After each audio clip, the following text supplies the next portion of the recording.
Hello बच्चों, आप सभी का स्वागत हमारे YouTube channel study with reading. Student, आज हम पढ़ने वाले हैं। आज के वीडियो में 5 टॉपिक को कवर करेंगे। इसके अंतर्गत हम पहला पार्ट पढ़ेंगे, यानी पहला टॉपिक हमारा रहेगा पीएच मान, जिसे कहते हैं पोटेंशियल ऑफ हाइड्रोजन। दूसरा हमारा रहेगा विश्व के प्रमुख संगठन और उसका मुख्यालय। तो पहला याद रखेंगे पीएच मान, और दूसरा हमारा टॉपिक हो जाएगा विश्व के प्रमुख संगठन और उनके मुख्यालय।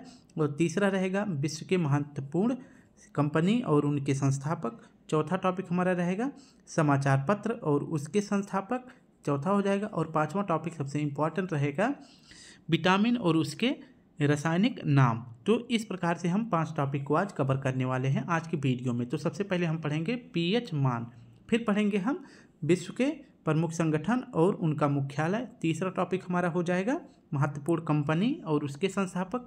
चौथा टॉपिक हमारा हो जाएगा समाचार पत्र और उसके संस्थापक।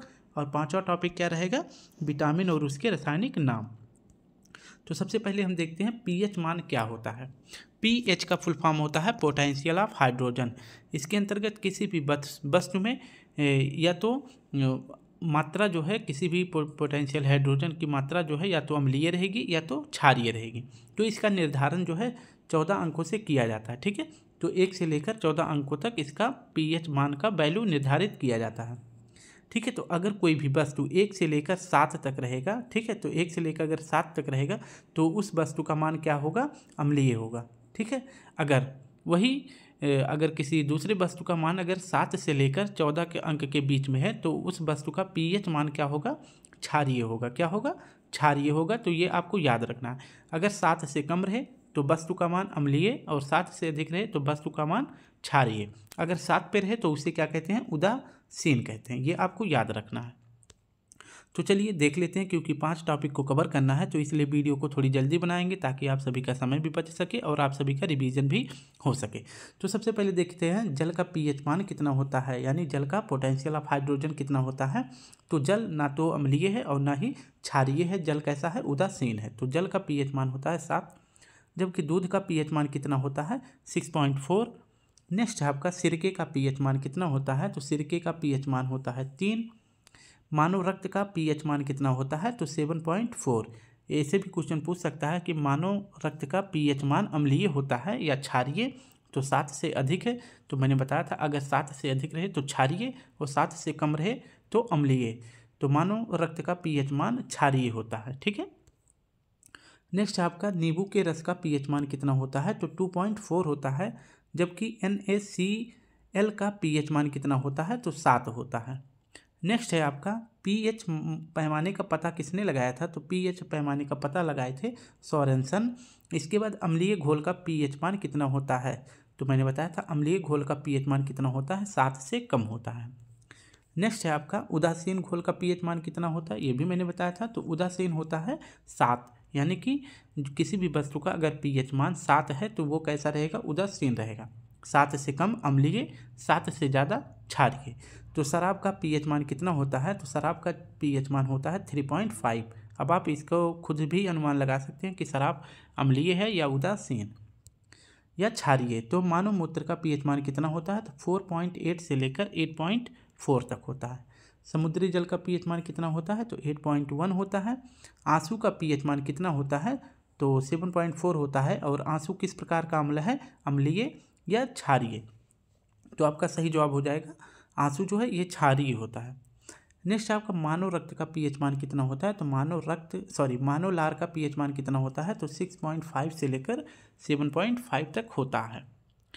अब हमारा नेक्स्ट टॉपिक होने वाला है विश्व के प्रमुख संगठन और उनके मुख्यालय। जितने भी छोटे से लेकर बड़े संगठन हैं उन सभी का मुख्यालय मैंने लिख रखा है। ठीक है, इसमें बहुत से ऐसे संगठन हो गए जिनके नाम आपने कभी सुना नहीं होगा, लेकिन वीडियो पूरी कंप्लीट होनी चाहिए, तो इसके लिए मैंने हर एक संगठन के बारे में लिख रखा है।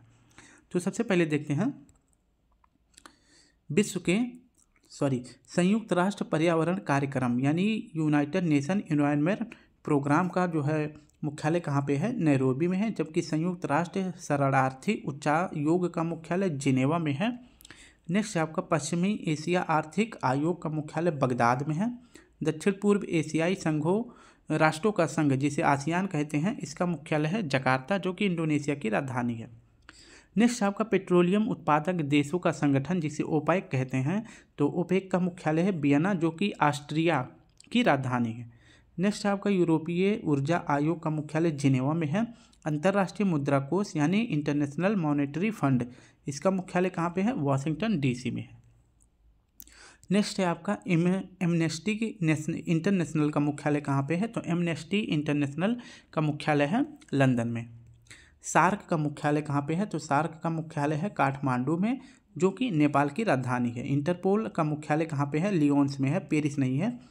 इंटरपोल का मुख्यालय कहाँ पे है? लियोन्स में है। अगर बात करें इंटरपोल की स्थापना कब की गई थी, तो 7 सितंबर 1923 को इसकी स्थापना की गई थी। ठीक है, तो इंटरपोल की स्थापना कब की गई थी? तो 7 अप्रैल 1923 को की गई थी, ये आप याद रखेंगे। और इंटरपोल का मुख्यालय कहाँ पे है? लियोन्स में है। नेक्स्ट आपका विश्व व्यापार संगठन यानी वर्ल्ड ट्रेड ऑर्गेनाइजेशन, इसका मुख्यालय है जिनेवा में। नेक्स्ट आपका विश्व बैंक यानी वर्ल्ड बैंक का मुख्यालय कहाँ पे है? वाशिंगटन डीसी में। और वर्ल्ड बैंक के हेड कौन है? तो वर्तमान में अजय बंगा है। ठीक है, तो कौन है? अजय बंगा है वर्ल्ड बैंक के अध्यक्ष। और वर्ल्ड बैंक का मुख्यालय कहाँ है? वाशिंगटन डीसी में। नेक्स्ट आपका यूनेस्को का मुख्यालय कहाँ पे है? तो यूनेस्को का मुख्यालय पेरिस में है।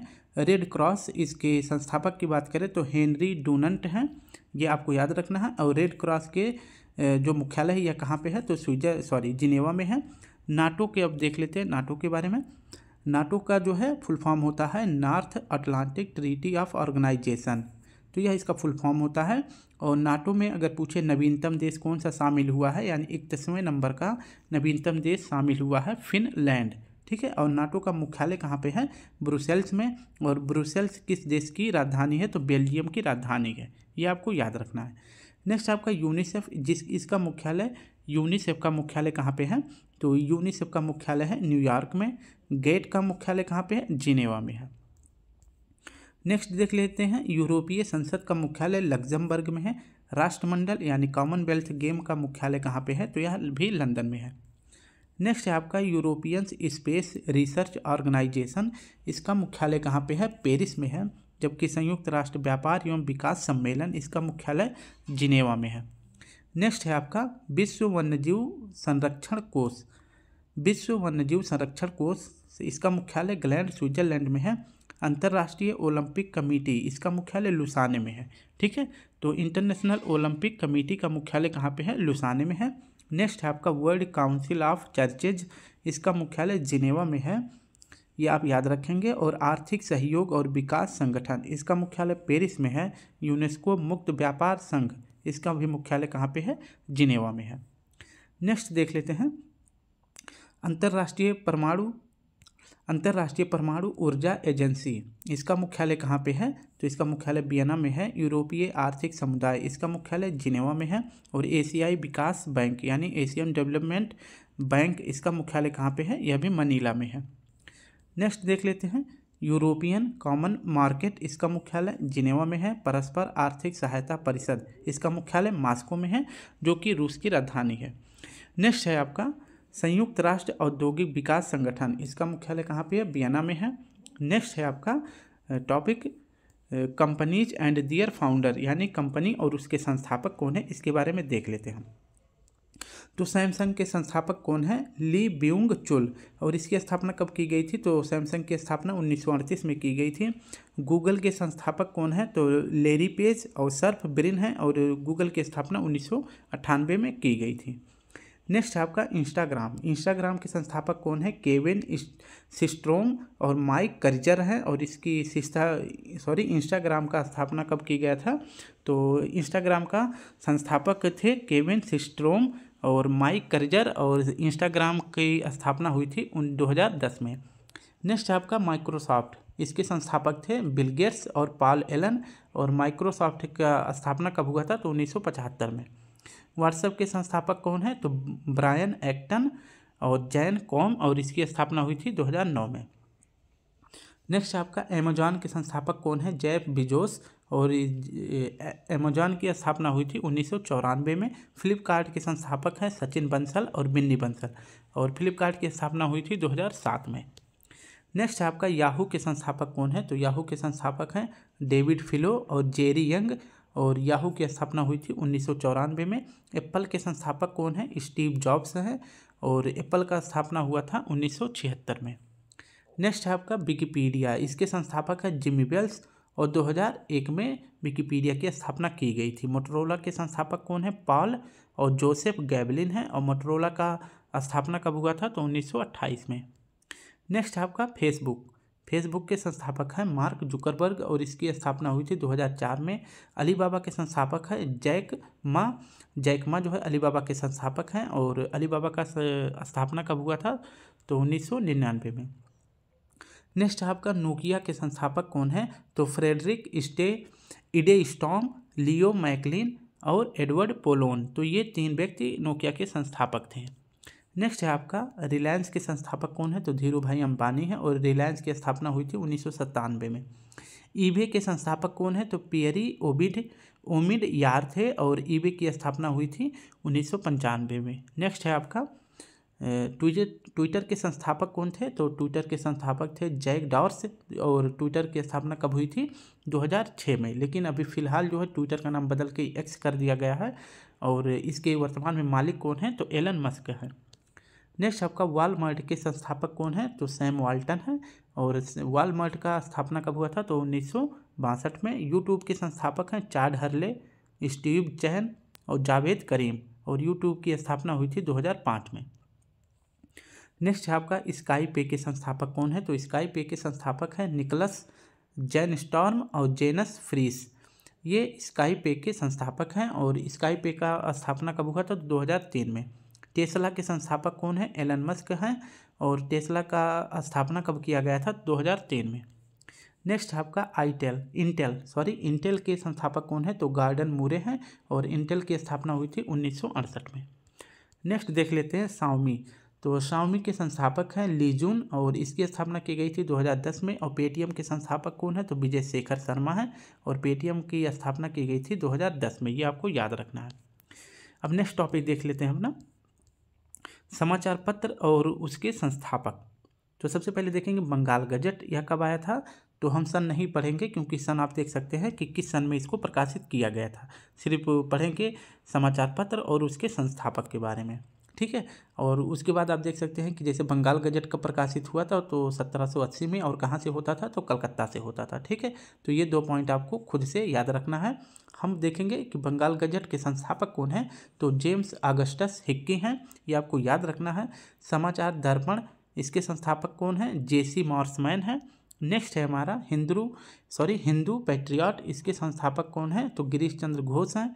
सोम प्रकाश, इसके संस्थापक हैं द्वारकानाथ विद्याभूषण जी। नेक्स्ट आपका इंडियन मिरर, इसके संस्थापक हैं देवेंद्र नाथ टैगोर।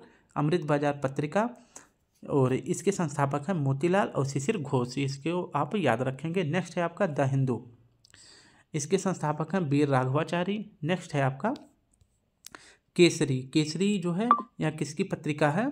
केसरी किसकी पत्रिका है? तो बाल गंगाधर तिलक जी की। और इंडिया के संस्थापक कौन है? तो दादा भाई नौरोजी हैं। और नेक्स्ट है आपका द इंडियन रिव्यू 1900, यहाँ के इसके संस्थापक थे G.A. नटेशन। नेक्स्ट है आपका इंडियन ओपिनियन, यह जो है किसके संस्थापक थे? तो इंडियन ओपिनियन समाचार पत्र के संस्थापक थे महात्मा गांधी जी। नेक्स्ट है आपका युगांतर के संस्थापक कौन थे? भूपेंद्र नाथ दत्त थे। बंग दर्शन के संस्थापक थे बंकिम चंद्र चटर्जी। नेक्स्ट है आपका द लीडर के संस्थापक थे मदन मोहन मालवीय। नेक्स्ट है आपका स्वदेश मित्रम के संस्थापक थे G.S. Iyer. Servants of India के संस्थापक थे गोपाल कृष्ण गोखले।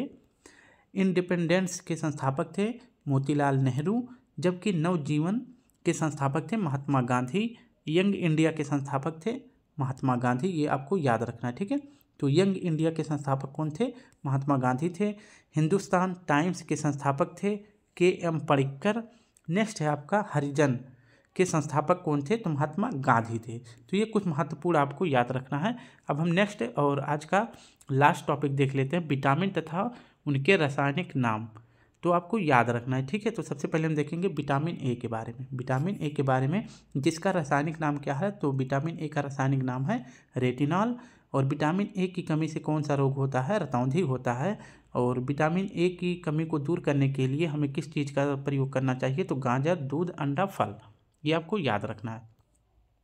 विटामिन बी है आपका विटामिन B1, इसका रासायनिक नाम है थायमिन। तो विटामिन B1 का नाम है थायमिन, और विटामिन B1 की कमी से होता है बेरी-बेरी रोग। और विटामिन बी की कमी से जो रोग होता है बेरी-बेरी, इसको दूर करने के लिए यानी विटामिन 1 की कमी को दूर करने के लिए हमें किस चीज़ का प्रयोग करना चाहिए, तो मूंगफली, आलू और सब्जियों का प्रयोग अधिक करना चाहिए। नेक्स्ट है आपका विटामिन B2। विटामिन B2 का रासायनिक नाम है राइबोफ्लेविन। और विटामिन B2 की कमी से कौन सा रोग होता है, त्वचा का फटना, आँख का रोग हो जाता है। और इस कमी को दूर करने के लिए हमें अंडा, दूध और हरी सब्जियों को खाना चाहिए। नेक्स्ट है आपका विटामिन B3। विटामिन B3 का रासायनिक नाम है पेंटोथेनिक अम्ल। और विटामिन B3 की कमी से पैरों में जलन, बाल सफ़ेद हो जाते हैं। नेक्स्ट है आपका इसकी कमी को दूर करने के लिए मांस, दूध, टमाटर, मूंगफली, इन सभी का सेवन करना चाहिए। नेक्स्ट है हमारा विटामिन B5। विटामिन B5 का रासायनिक नाम है निकोटिनमाइड या नियासिन। इसकी कमी से जो है विटामिन B5 की कमी से मासिक विकार होता है, जिसे पेलाग्रा भी कहते हैं। इसकी कमी को दूर करने के लिए मांस, मूंगफली और आलू का सेवन करना चाहिए। नेक्स्ट देख लेते हैं विटामिन B6। इसके रासायनिक नाम है पायरिडॉक्सिन, और इसकी कमी से एनीमिया और त्वचा के रोग हो जाते हैं। और इस कमी को दूर करने के लिए दूध, मांस और सब्जी का प्रयोग करना चाहिए। नेक्स्ट है हमारा विटामिन B7। विटामिन B7 का नाम है बायोटिन, और इसकी कमी से जो है बालों का गिरना, चर्म रोग जैसी बीमारियां हो जाती हैं। इसकी कमी को दूर करने के लिए ईस्ट, गेहूं और अंडे का सेवन करना चाहिए। नेक्स्ट देख लेते हैं विटामिन B12। ये इंपॉर्टेंट है, इसे ये भी पूछा जाता है। विटामिन B1 और विटामिन B12 अधिकतर यही पूछा जाता है। तो विटामिन 12 का रासायनिक नाम है साइनोकोबाल्बिन। इसकी कमी से एनीमिया और पांडु रोग हो जाते हैं। और इस कमी को दूर करने के लिए हमें किस चीज़ का प्रयोग करना चाहिए, तो मांस, कलेजी और दूध का प्रयोग करना चाहिए। नेक्स्ट है हमारा विटामिन C। विटामिन C का रासायनिक नाम है एस्कॉर्बिक एसिड। विटामिन C की कमी से स्कर्वी और मसूड़ों का फूलना, ये बीमारियां हो जाती हैं। इसको दूर करने के लिए हमें खट्टे फलों का प्रयोग करना चाहिए, जैसे आंवला, नींबू, संतरा और नारंगी, इन फलों का प्रयोग करना चाहिए। नेक्स्ट है हमारा विटामिन D। विटामिन D का रासायनिक नाम है कैल्सीफेरॉल। इसकी कमी से जो है रिकेट्स हो जाता है, ये आपको याद रखना है, ठीक है। रिकेट्स जो है अधिकतर बच्चों में होता है, इससे जो है हड्डियां कमज़ोर हो जाती हैं। इस कमी को दूर करने के लिए हमें सूर्य के प्रकाश में बैठना चाहिए, दिन भर नहीं, जो सुबह का सूर्य का प्रकाश होता है उससे हमें विटामिन D प्राप्त होता है। ऐसा ना करें कि पूरा दिन जो है विटामिन D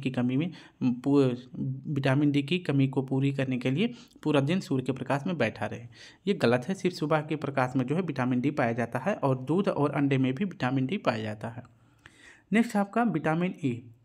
विटामिन E के रासायनिक नाम को टोकोफेरॉल कहते हैं, और इसकी कमी से जनन शक्ति कम हो जाता है। इस चीज़ को दूर करने के लिए इसका स्रोत है हरी सब्जी और मक्खन, दूध का प्रयोग अधिक करें। नेक्स्ट आपका विटामिन K। विटामिन K का रासायनिक नाम है फिलोक्विनोन, और इसकी कमी से जो है रक्त का थक्का ना बनना, यानी कि अगर कहीं पे कट जाता है हाथ में या फिर कहीं पे, तो खून हमेशा बहता रहता है। तो इसके लिए जो है शरीर में विटामिन K की कमी हो जाती है, और इस स्रोत को जो है पूरा करने के लिए हमें टमाटर, हरी सब्जियां और दूध का प्रयोग करना चाहिए। तो इस प्रकार से स्टूडेंट हमने अपने 5 टॉपिक को कंप्लीट कर लिया है। अगर वीडियो अच्छी लगी तो लाइक, शेयर, कमेंट जरूर करें। कल फिर मिलते हैं, इसी तरह से 4-5 टॉपिक को एक साथ कवर करेंगे। तब तक के लिए आप सभी को प्यारा सा जय हिंद, जय भारत।